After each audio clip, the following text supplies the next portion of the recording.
반갑습니다. 다 큰 자녀 싸가지 코칭 이병준입니다. 오늘은요 싸가지를 바로잡는 가족회의에 대해서 말씀드리겠습니다.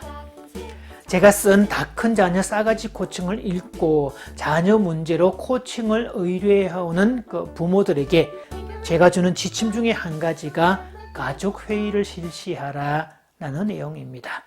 이 가족회의를 실시하면요 아주 단기간에 효과를 거둘 수가 있는데, 김정은이도 무서워서 못 내려온다는 중2병 걸린 아이들도 이 가족회의를 통해서 얼마든지 바로잡을 수 있습니다. 40대 중반의 어떤 여성이 상담을 요청했습니다. 제가 쓴 다 큰 자녀 싸가지 코칭을 읽고 도움을 요청한 것이었죠. 그래서 오후에 아내만 오기로 했는데 상담실에는 남편이 같이 왔습니다. 아내 쪽에서 남편에게 아이 문제로 상담을 간다라는 얘기를 했더니 남편이 회사에다가 급히 반차를 내서 오후에 같이 이렇게 왔는데요. 아버지들이 이렇게 적극적으로 나서는 집은 더 빨리 상황이 정리됩니다. 싸가지 코칭을 시작을 하면 제가 부모들에게는 싸가지 코칭 체크리스트를 이렇게 프린터에서 나눠줍니다. 아이가 매일매일 해야 될 행동 지침, 매일매일 하는 일상을 점검하는 행동 지침인데요. 이렇게 도식화된 것들을 보여주어야 아이들도 훨씬 더 자신이 어떻게 행동하고 있는지를 알게 됐고, 부모들도 아이를 꾸중할 때 근거 자료로 삼을 수 있기 때문이죠. 자, 이 내용을 보면 중고생 자녀를 비롯해서 성인 자녀까지 포함하는 내용으로 구성되어 있습니다. 이 중고생 자녀도 많이 오지만 성인 자녀 때문에 코칭을 요청하는 분도 많기 때문이죠. 1. 기상시간, 취침시간 준수하기. 2. 스마트폰 사용시간 준수하기. 3. 인터넷 사용, 게임하기, TV 사용시간 준수하기. 4. 바른 언어 쓰기, 욕설이나 불평 금지. 5. 자기 방 정리정돈. 6. 제 시간 등교, 제 시간 출근하기도 들어가죠.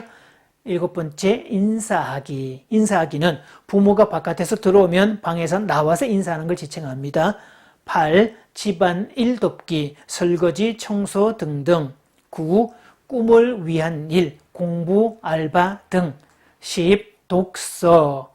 11. 운동하기 또는 몸 움직이기. 12. 봉사하기, 이타적 행동. 이렇게 12가지 항목을 정했습니다.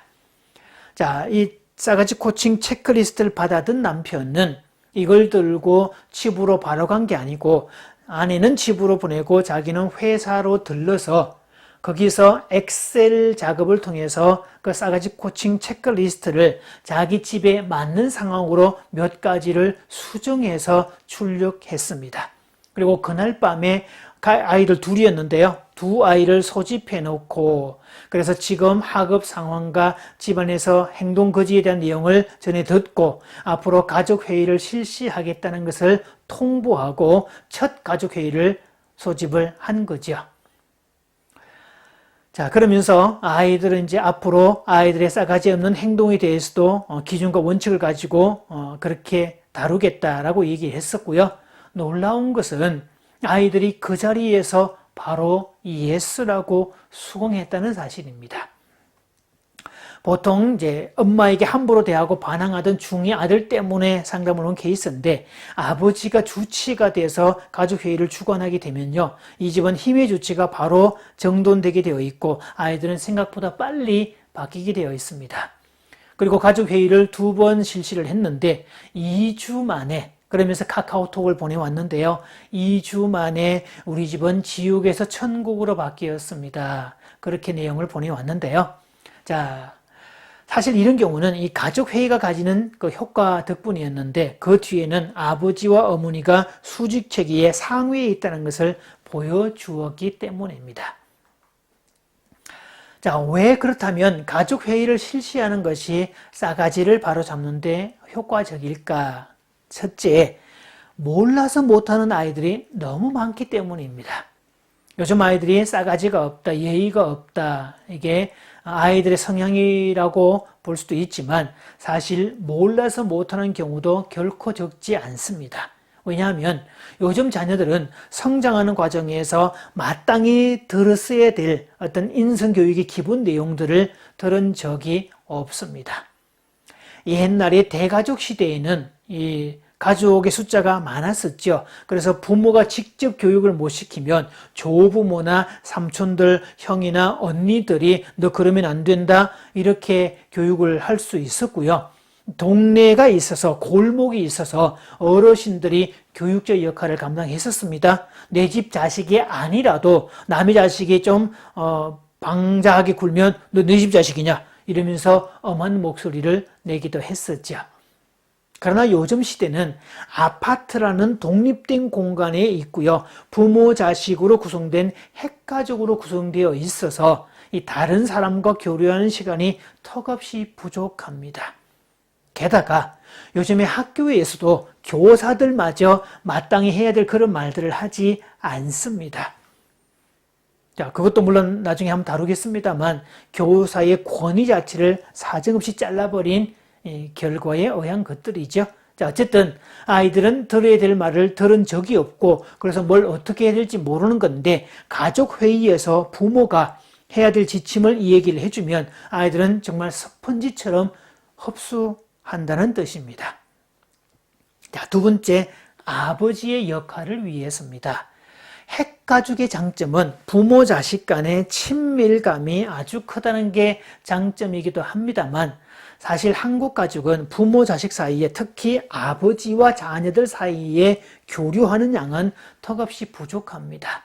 아버지들은 대체로 집이 없는 경우들이 많고 집에 있어도 자녀들과 뭘 어떻게 교류하는지를 모르는 사람들이 대부분입니다. 그래서 경제적인 책임은 지고 있지만 교육자로서나 인생 선배로서나 멘토로서의 역할들이나 정신적인 지주로서의 역할들은 거의 못하고 있고요. 그래서 자녀 양육에 대한 모든 것들을 아내에게로 일임하고 자신은 방임하는 그런 경우들이 대체로 많다는 뜻이죠. 또 상대적으로 여성의 입김이 세어지는 것 때문에 밀려난 것도 들어 있을 수가 있겠죠. 그래서 아이들이 엄마의 통제 범위 안에 쭉 있다가 이 아이가 한 유치원 정도만 다니면요 따박따박 따지고 덤벼듭니다. 그렇게 자기 주장을 해오면 엄마들이 말문이 막혀서 감당 불가가 되는 정도가 있죠. 하물며 이 아이들이 초등학교 올라가고 중고등학생이 되면 더더욱 그렇죠. 그래서 부모는 자식을 무서워하고 자식은 부모를 우습게 여기고 하찮게 여기는 그런 기현상이 만들어지죠. 그런데 가족회의를 진행하게 되면 가족회의는 회의를 주관하는 의장이 있게 돼 있고요. 그 의장을 아버지가 맡게 되면 그 자체가 가지는 권위가 설정되게 되어 있습니다. 그래서 가족회의를 하면 부모의 권위를 세우는 아주 소중한 계기가 되기 때문에 가족회의만으로도 아이들의 행동을 바로잡을 수 있다는 뜻이 되죠. 또한 아버지가 회의를 진행하게 되면 가족의 모든 대소사를 알아야 되는 것도 있고 또 동시에 부모로서 또 아버지로서의 권리와 역할을 세울 수 있다는 장점도 되죠. 세 번째, 가정도 경영이기 때문입니다. 기업을 잘 경영하려면 목표에 따른 계획 수립과 실행의 결과를 수시로 점검하고 수정, 보완해야 됩니다. 장기적인 큰 그림이 필요하고 세부적인 작은 그림이 필요하죠. 가정에서의 큰 그림은 자식들을 부모보다 뛰어나는 존재로 만들어서 세상으로 파송하는 게 큰 그림이고요. 작은 그림은 자녀의 나이에 맞는 어떤 학습과 또 행동 그지를 지금 잘 맞춰가는 것들이 작은 그림이 될 수 있죠. 회사에서도 임원들 회의도 따로 있고 각 부서에서도 나름의 회의를 정기적으로 개최를 합니다. 회의도 없이 회사가 굴러간다 말이 안 되듯이 가정도 회의도 없이 굴러간다는 뜻은 말이 안 됩니다. 이 회의라는 문구가 좀 딱딱하긴 합니다만 사실 이게 가족 소통의 장소가 되고요. 공식적으로 모이는 자리이면서 자신을 표현할 수 있는 또는 자신의 권리를 말할 수 있는 장소가 되기 때문에 가족회의를 하는 것은 다분히 좋은 결과를 가지고 옵니다. 또 회의이기 때문에 나의 의견도 주장하는 법도 배워야 되지만 다른 사람의 의견도 귀담아 듣고 또 협상하고 조율하는 법도 배울 수가 있죠. 가족회의에 참석시키는 시기는 어릴 때부터 좋습니다.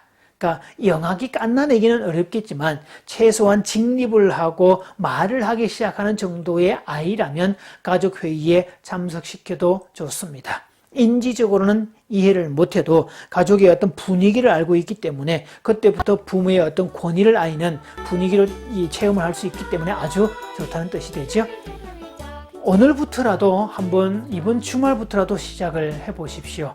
가족 회의만으로도 아이들의 싸가지를 바로 잡았던 사례는 저는 얼마든지 있기 때문에 아주 장담할 수 있는 방법들입니다. 자, 다음 시간에는 가족 회의를 어떻게 진행하는지 가족 회의 실행 지침에 대해서 말씀드리겠습니다.